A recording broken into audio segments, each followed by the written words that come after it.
Dah turun bawa eskalator, terus pergi ke mesin, scan pasport dan terus kita jalan. Pagi-pagi macam ni train tak buka pula. Jadi kita turun ke bawah untuk naik shuttle bus. Jalan kaki, jalan kaki.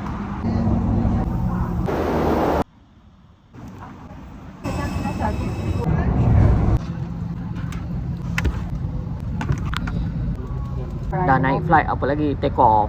Aku di atas kapal terbang, menjelajah dunia kerana ingin berbakti untuk sesama manusia. Terbaik.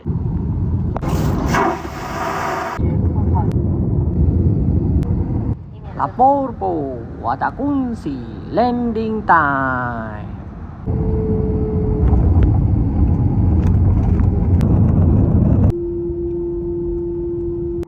Dah sampai airport Shenzhen, kita tutup aircon. Kalau tak, rugilah Karin.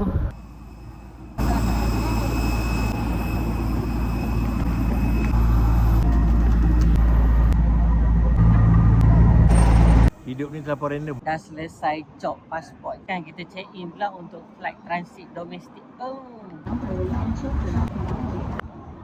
Dekat belakang tempat aku menunggu ni boleh nampak kapal terbang tengah nak naik atas. Kita zoom sikit. Ya. Saja aku nak tunjuk kerusi menunggu dia. Dia ada mesin ni. Tu gate aku kat situ, aku transit kan. Dia ada gate ni. Lepas tu kita tekan kat sini. Kat sini ni, tekan kat sini. Ni, okey, ngam. Kita tengok dia ada kat sini USB. Kita cucuk USB dia. Tu, charge handphone 39 kan charge. Alright, tadi kita dah charge 39% kan. Tengok sekarang dah naik 40%. Memang padu lah. Bapak semak free lah. So, gate 337. Dah masuk, kita duduk dekat seat 10A ke seat airport.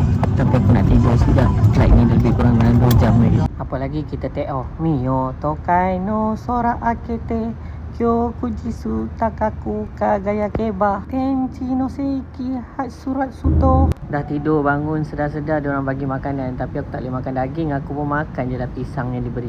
Buka. Jangan lupa kita baca doa. Lepas tu baru kita makan. Bismillahirrahmanirrahim. Sedapnya. Kita pun dah sampai Hefei. Kalau korang tengok daripada atas macam negeri pertanian. Aku pun tak tahu. Tapi dia macam petak sawah. Tapi bukan sawah. Kita pun dah nak sampai. Apa lagi? Zam-zam ala kazam. Landing time. Kapal terbang pesawat sebelah ni dia ajak race pula. Kapal terbang pun dah parking. Benda ni dia adjust ngam-ngam dekat pintu. So kita akan keluar lah direct. Dah sampai dah airport Hefei. Dia cakap pastikan beg orang betul-betul baru ambil. Dah keluar. So kita orang dah keluar dah. Sekarang kita naik coaster. Jom. Mantap. Jom.